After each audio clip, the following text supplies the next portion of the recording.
The Arizona Territory was a lonely place for those who chose to stay after the wars.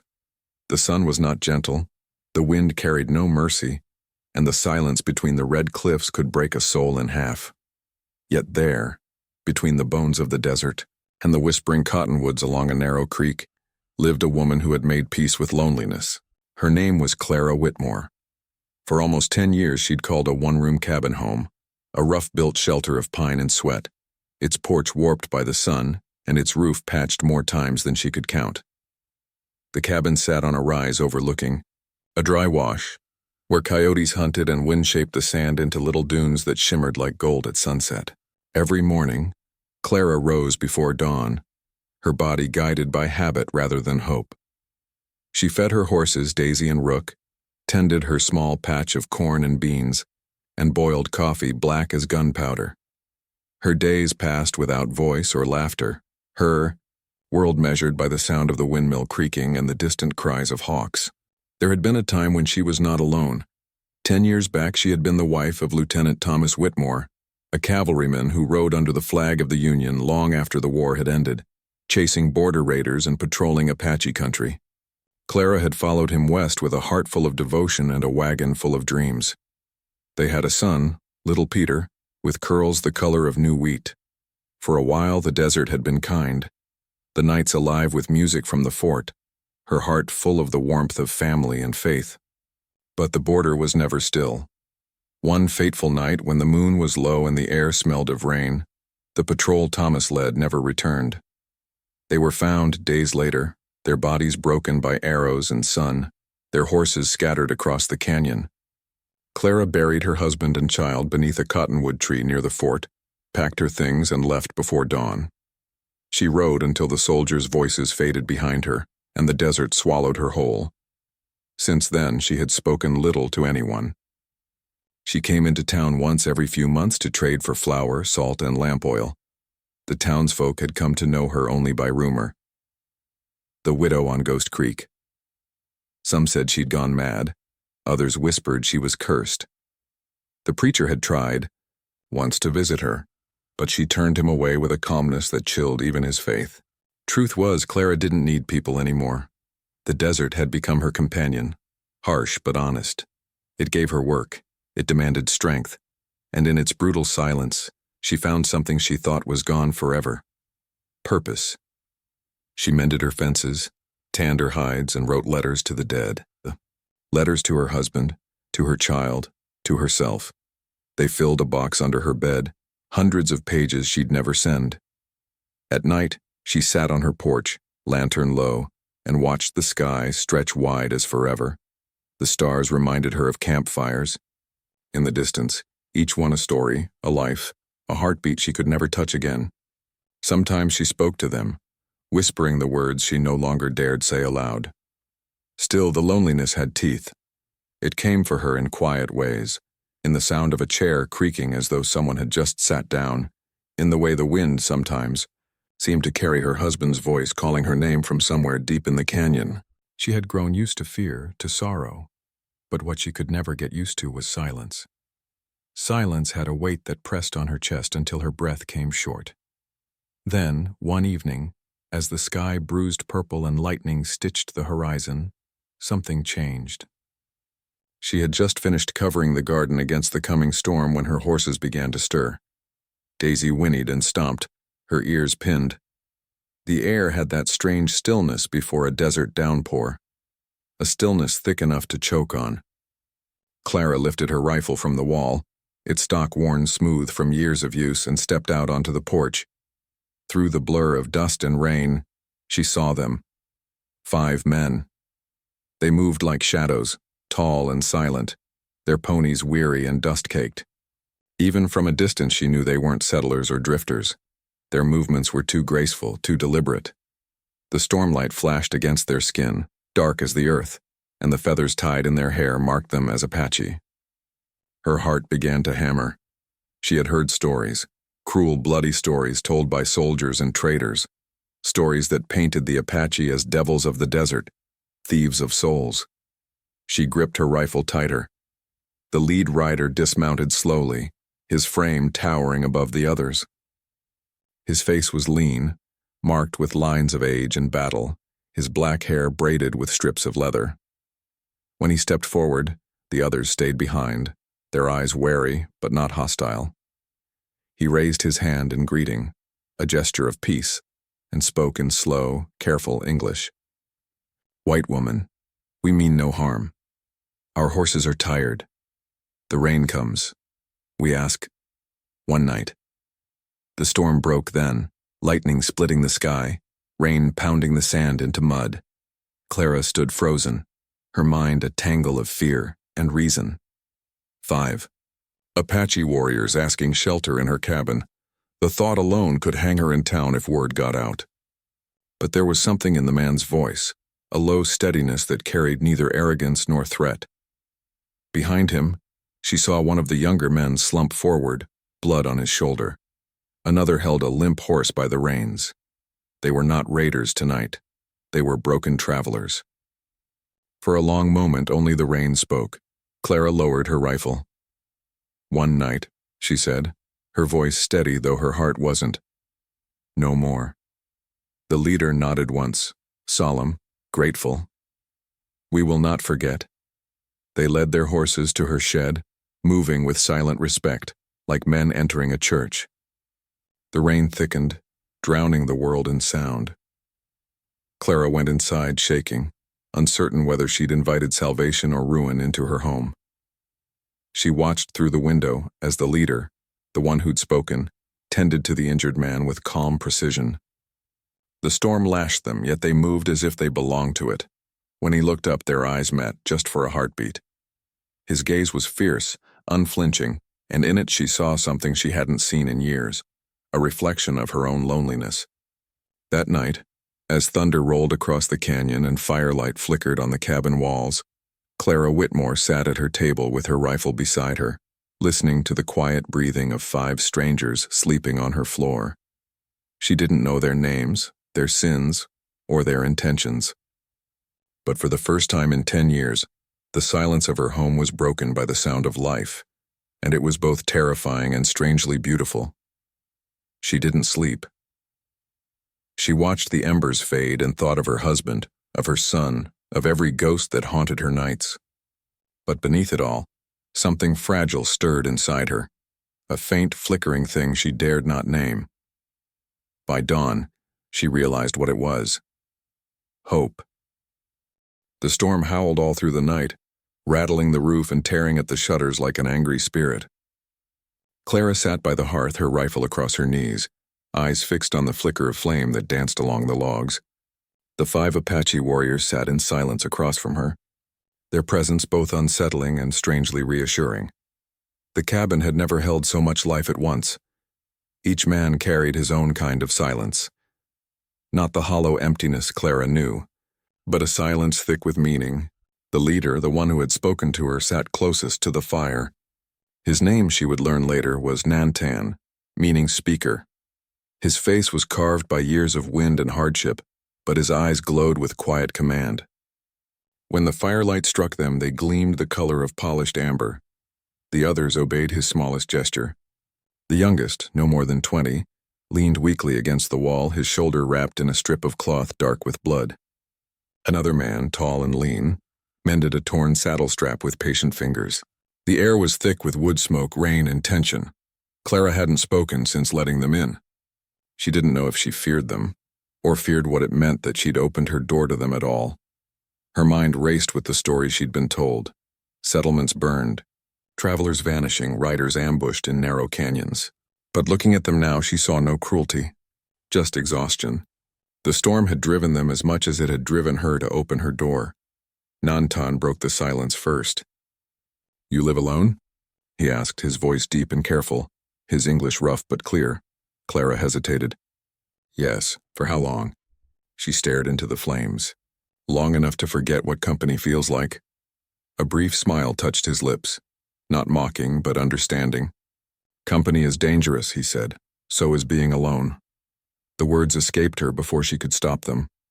He studied her for a long moment as though weighing their meaning. Then he nodded, slow and grave. "Yes, that too." Outside, the thunder rolled across the desert like a warning. The rain pounded on the roof, seeping through old cracks, dripping into tin cups and buckets she'd set beneath the leaks years ago. The storm was fierce and one of those rare desert tempests that felt almost alive, filled with fury and grace. Clara stood, fetched more wood from the corner, and added it to the fire. When she turned, she found Nantan watching her. His gaze wasn't hungry or bold like some of the men she remembered from town. It was studying, curious, as if trying to read the shape of her heart. "You fear us," he said quietly. "I'd be a fool not to," she replied, though her voice came out softer than intended. He tilted his head. "You think we would harm you?" Clara swallowed hard. "I don't know what to think anymore." Nantan looked into the fire, its orange light painting his face in shadow and gold. "White soldiers came to our land, burned our homes, took our women. They said we were savages. But who is savage when his family burns?" The bitterness in his tone struck her like a whip. She had no answer. War had taken from her too, her husband, her child, her peace. The world had called it justice. The younger warrior stirred then, groaning from his wound. Nantan rose and knelt beside him, murmuring words in Apache. From a small pouch he drew a handful of herbs and pressed them into the wound, binding it tight with a strip torn from his own shirt. Clara found herself stepping forward before she even realized it. "I have clean bandages," she said quietly. He looked up. For a moment neither spoke. Then with a nod of gratitude he allowed her to help. Clara fetched her linen strips and a small jar of whiskey from the shelf. She knelt beside the young man. Little more than a boy she saw now, his face smooth, his breathing ragged. His eyes flicked to hers, full of pain and mistrust. But when she touched his arm gently, his muscles eased. Together, she and Nantan worked in silence. When it was done, Nantan whispered, "Thank you." Clara wiped her hands on her apron. "You take care of your men." "They are my brothers," he said. "I have no one else." Something inside her softened. "Neither do I." The words hung between them, heavy as thunderclouds. As the night deepened, the tension eased little by little. The warriors spoke in low tones around the fire, sharing what sounded like stories or prayers. Their language was soft, rhythmic, almost like music. One of them, the eldest besides Nantan, took out a carved wooden flute and began to play. The melody floated through the cabin, low and haunting, rising and falling with the wind. It wasn't a song of victory or war. It was a song of longing, the sound of men who'd lost too much to name. Clara closed her eyes, letting the notes wash over her. It had been years since music filled her home. She'd forgotten how sound could make the air feel alive again. When she opened her eyes, Nantan was looking at her, and in that brief moment she understood something wordless. These men, hunted and hardened by life, carried beauty in them still. Later, as the fire burned low, she offered them coffee, bitter and strong. They accepted with quiet nods. When their hands brushed as she passed Nantan his cup, her heart gave a small, startled leap. He noticed but said nothing. Only a small smile ghosted across his face. When the others finally drifted to sleep, the flute still warm in one man's hands, the storm muttering softly outside, Nantan remained awake. He sat by the window, eyes fixed on the dark horizon. Clara, unable to rest, moved to stand beside him. "The storm's passing," she said. "Yes," he murmured. "The desert will breathe again." They stood together in silence, the scent of rain and cedar between them. Lightning flared once more, illuminating the land, the creek swollen, the mountains glistening. In that flash of light, Clara saw not the warrior, not the stranger, but a man marked by grief as deep as her own. He turned to her, his voice low. "You live with ghosts." Her throat tightened. "So do you." Their eyes met, two souls stripped bare, bound by the same unspoken ache. For a heartbeat, time itself seemed to pause. Then Nantan looked away, his jaw tense. "Rest now," he said softly. "The night is long." Clara nodded, though rest was the last thing she wanted. As she lay on her cot, she listened to the quiet breathing of 5 strangers and the faint sigh of the wind outside. Her home, for so long a tomb of silence, now pulsed with life. The sound comforted her more than she could admit, and as her eyelids grew heavy, she thought she heard that flute again. A distant, gentle tune, weaving through her dreams. She dreamed of her husband's face, of her child laughing by the river, and then, strangely, of a pair of amber eyes watching over her like a guardian flame. When dawn came, the rain had stopped. The fire had burned to ash. Nantan was still awake, sitting where he had been all night, watching the sunrise. When she looked at him, he simply said, "Thank you." And for the first time in years, Clara smiled, small, uncertain, but real. The desert outside glittered with the first light of day, and though she didn't yet know it, her heart had already begun to awaken. The morning sun spilled gold across the desert, melting the last of the storm's gray shadows. Clara Whitmore stepped onto her porch, her boots sinking slightly in the damp sand, and surveyed the visitors who had arrived under the thunderclouds the night before. The 5 Apaches were awake, moving quietly among her cabin and corral, attending to their horses and the small chores they had begun as if they belonged there. The storm had left a strange calm in its wake, a silence that was no longer oppressive, but alive with possibility. Clara felt it in her bones. Her heart, long locked behind walls of grief and fear, had begun to stir. The youngest warrior, the one whose shoulder she had bandaged, moved gingerly as he saddled his horse. Nantan, tall and steady, watched over him like a guardian. The others chopped wood and fetched water, their work precise, silent, and respectful of the boundaries Clara had laid. She realized with a quiet amazement that these men were not intruders. They were survivors like her, carrying their own scars and burdens, yet teaching her without words that trust could still exist. By midday, Clara found herself preparing food for them. Cornbread, beans, dried venison, simple fare, but she served it with something she hadn't felt in years: pride and joy. She watched them eat, noting how carefully they handled her offerings, the small nods and murmurs of appreciation that spoke louder than any words could. Even the youngest smiled at her, faint but genuine. "You cook well," Nantan said, his voice low but warm as he accepted a piece of cornbread. His amber eyes caught hers for a brief second, and Clara felt a flutter in her chest that she quickly dismissed as hunger. Over the next few days, the Apaches stayed longer than she expected. One horse had gone lame in the storm, and another man was slow to recover from the minor injuries they had brought with them. Clara found herself checking on them constantly, fetching water, tending to wounds, mending clothes. At first it was mere habit, the instinct to care for life in her presence.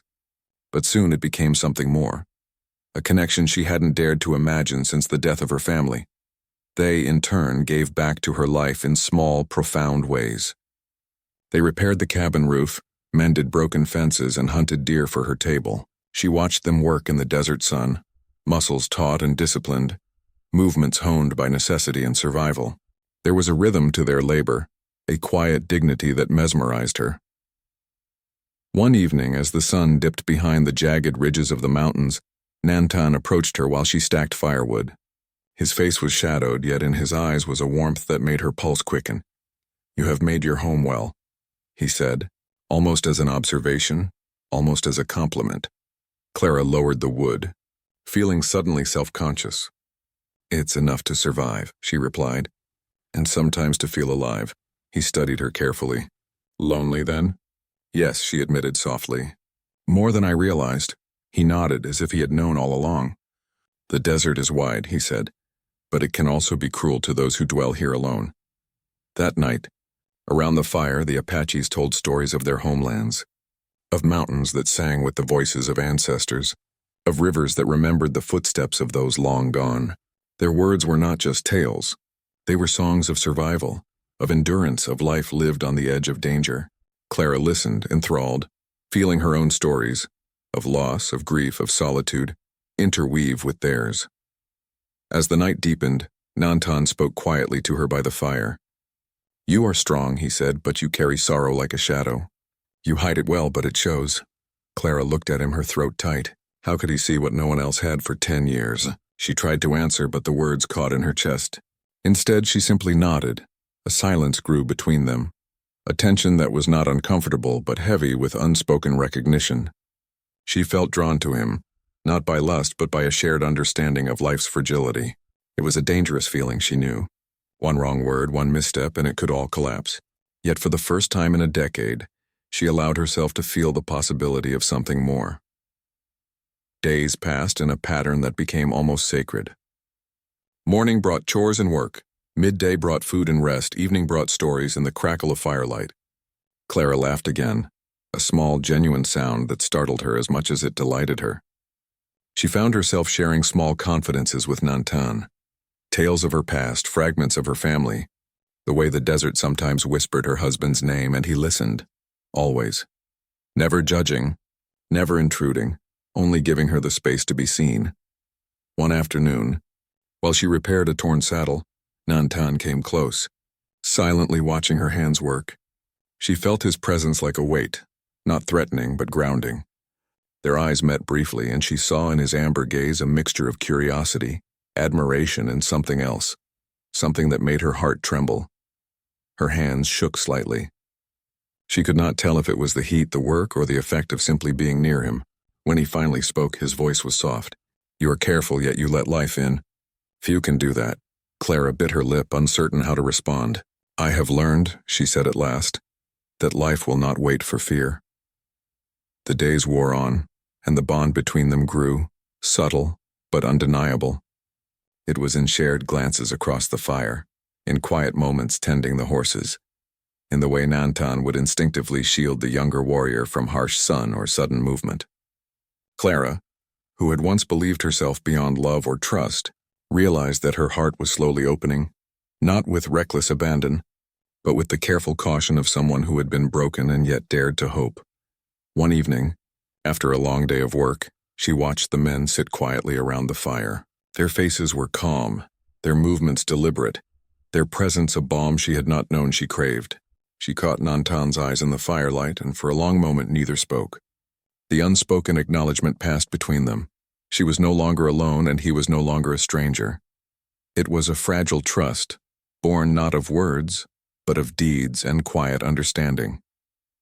The Apaches, giants of the desert, had entered her life like a storm, sudden, powerful, and inevitable. And Clara, for the first time in years, felt the warmth of connection and the thrill of companionship. By the time the next storm rolled over the distant mountains, Clara Whitmore knew something that no words could fully capture. She had let life return to her home, and in doing so she had let it return to her heart. The desert, which had once been a tomb of silence, was now alive with the rhythms of labor, laughter, and the steady presence of 5 men who carried strength, sorrow, and something unspoken yet profound for her. And through it all, Nantan remained near, quiet, respectful, ever watchful. In his presence, Clara began to understand what she had denied herself for so long, that trust and even love could grow again in the most unexpected places. The days that followed the storm were not just survival. They were awakening. Clara Whitmore, once a widow of the desert, now felt herself stirring to life, her solitude pierced by the warmth of company, and her heart tentatively opening to the possibility of more than mere survival. The days had grown longer, the desert sun hotter, and Clara Whitmore's heart heavier with unspoken truths. Life at the cabin had settled into a fragile rhythm, one of shared labor, quiet laughter, and a bond that grew in the spaces between words. Nantan and the other Apaches had become part of her daily existence, mending fences, hunting deer, tending the horses. The desert, once a tomb of silence, now pulsed with warmth and life. Yet, peace is always a fleeting visitor in the West. One afternoon, as Clara was drawing water from the creek, the distant sound of galloping hooves cut through the silence. Dust spiraled along the horizon, and she recognized the hard leather of the riders' saddles. Soldiers, white men from the nearby fort. Their approach carried the weight of authority and suspicion. Clara's stomach tightened. The riders arrived at her cabin, eyes sharp and hands hovering near their guns. "We heard Apaches in this area," the lead soldier barked. "We demand their surrender. Any resistance will be met with force." Clara felt her pulse spike. 5 Apaches, giants of the desert, stood quietly at the edge of the clearing, watching. Nantan's hand rested near the hilt of his knife, calm yet ready. The young warrior she had tended to stepped protectively in front of the injured man. "Your soldiers accuse us of attacking a stagecoach," Clara said, stepping forward, her voice firm though her hands shook. "It's not true. They have been here for days under my roof. Ask them." The soldiers exchanged glances, distrust flashing in their eyes. "We will search the area," the leader said sharply. "No tricks, woman." Clara's heart pounded. She understood the danger. She could lose everything, even her life. And yet something stronger than fear pushed her to speak. "They are with me," she said. "I vouch for them. Leave them be." The soldiers hesitated, suspicion etched across their faces. "This could get you killed, woman," one muttered. Clara met Nantan's eyes. The amber depths held a quiet understanding, a shared recognition that the choice she was making was dangerous, perhaps even reckless. But she did not waver. "I have made my choice," she said firmly. For a tense moment, the desert itself seemed to hold its breath. Then the soldiers mounted their horses and rode off, unwilling to provoke her, yet unconvinced. Dust rose behind them, leaving only the whisper of wind and the pounding of her heart. Nantan stepped forward, his tall figure calm, yet a weight of gratitude and unspoken emotion in his gaze. "You risked much," he said softly. Clara's throat tightened. "I know, but I cannot turn my back on those who trusted me. I would not survive it myself." The cabin settled into quiet once more. The Apaches tended their horses, and Clara watched them, feeling both relief and a pang of fear. They had been hunted their whole lives, driven from home, blamed for sins they did not commit. And now, for a moment, they were safe here. That night, as the fire crackled low, Nantan approached Clara. She was mending a tear in a coat, her hands steady, but her mind restless. He knelt beside her, studying the stitches, then lifted his eyes to hers. "You have a strong heart," he said, his voice low and steady. "Stronger than most I have seen." Clara's hands faltered. "And yet," she said, "I still wonder if it is enough." Nantan reached out, his hand brushing hers lightly. The touch was electric yet gentle, a spark in the quiet desert night. "It is enough," he said, amber eyes locking onto hers. "More than you know." Her heart thumped in a way it had not for years. She had loved once, lost once, and buried the remnants of that life deep within her. Now, standing at the edge of danger, standing before a man who carried both strength and sorrow, she felt the stirrings of a feeling she had thought impossible. Hope, and perhaps love. The night stretched on, heavy with tension and unspoken questions. Clara wondered what it meant to open her heart to someone like Nantan, a man bound by his people, by duty, by a world that would never fully understand them. And yet she knew in her bones that she could not deny this connection. Not after the days and nights of shared labor, trust, and quiet companionship. In the following days, the desert seemed to hold its breath as well. The Apaches continued to help her, their movements precise, respectful, yet always accompanied by a silent understanding. Nantan lingered near her, offering help without intrusion, his eyes always a step behind hers, never leaving her side. The young warrior she had tended to grew stronger, moving with renewed confidence, and Clara felt a quiet satisfaction in their recovery. One evening, as the sun dipped behind the mountains, Nantan approached her while she was stacking firewood. The amber light caught his face, highlighting the sharp planes and the softness in his eyes. "The soldiers may return," he said quietly, "but you have shown courage. You risked yourself for us." Clara looked at him, the firelight dancing in her own eyes. "I risked myself because it is right," she said, "because it is the only way to be truly alive." He studied her for a long moment, then nodded. "You are not like the others," he said. "You see us not as enemies, but as men. That is rare." Their gazes held, and in that quiet moment the desert itself seemed to lean in, listening.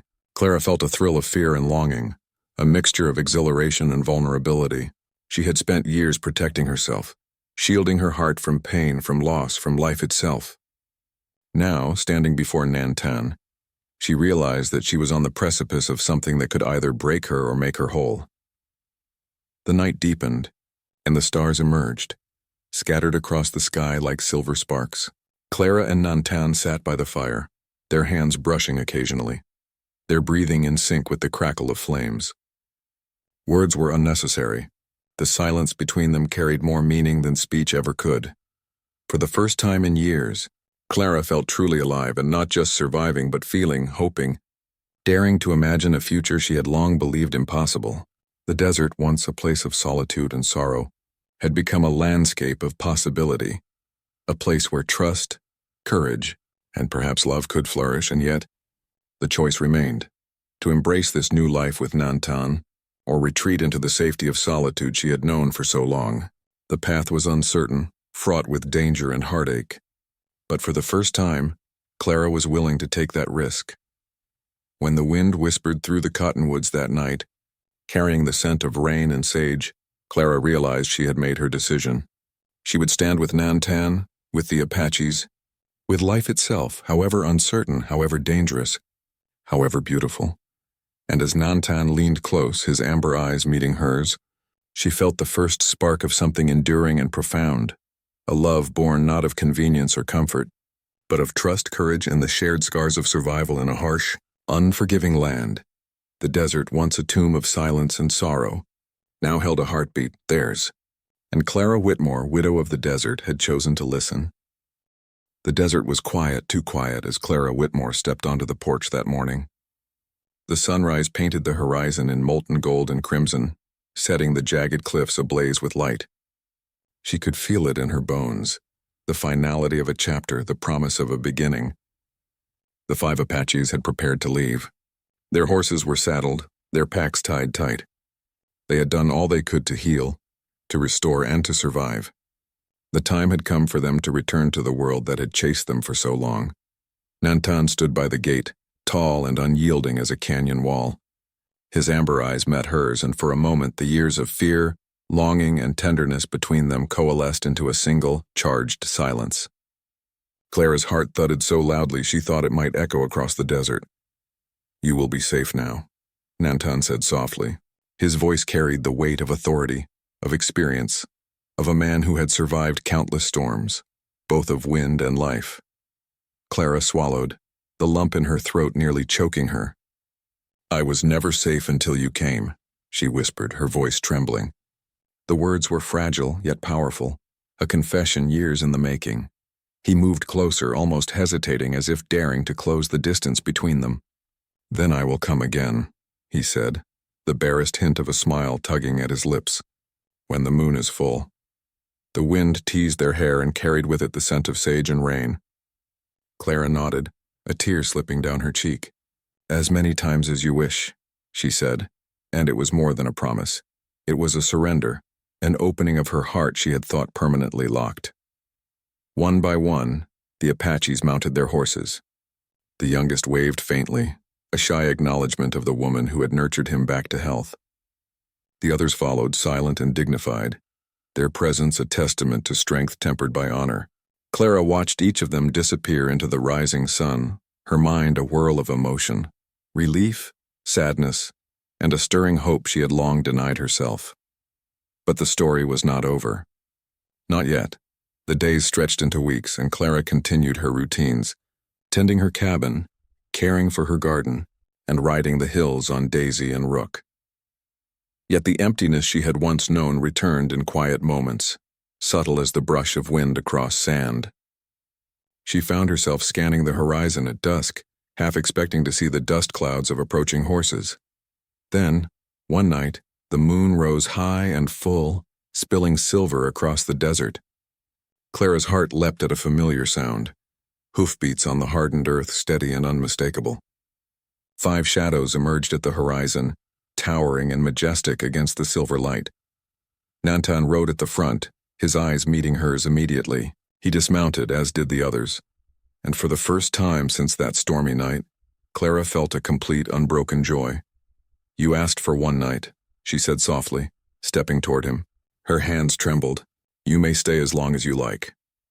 He reached for her hand, his calloused fingers warm against hers. The touch sent a thrill through her, a spark that traveled deep into the corners of her heart she had kept shuttered for 10 long years. "Then we will stay," he said simply. "Tonight and all the nights we can find." The fire was lit once more, smoke curling lazily into the cool night air. The men settled around it, but this time there was no tension, no fear. Clara laughed, the sound bright and unburdened as Nantan handed her a piece of venison, cooked over the flames. Their eyes met in a glance that spoke of something deeper than words: connection, trust, and the tender beginnings of love. As the hours passed, they spoke of trivial things: the stars, the river that ran near their camp, the way the wind could carry voices across miles. Yet every word, every glance was layered with unspoken meaning. Clara felt it in the way Nantan's gaze lingered on her, in the gentle brush of his hand as he passed her water, in the way the other warriors occasionally caught her eye with a subtle, knowing nod. The desert, vast and unforgiving, now felt intimate. It was alive with the rhythm of their breathing, the crackle of the fire, the whispers of the wind through the cottonwoods. Time seemed suspended, stretched and endless, as though the world itself had paused to witness the union of two solitary hearts. Later, when the fire had burned low and the desert grew still, Nantan and Clara walked together along the edge of the creek. The moonlight painted his face in silver, highlighting the sharp planes of his features, the strength in his stance, and the gentleness in his eyes.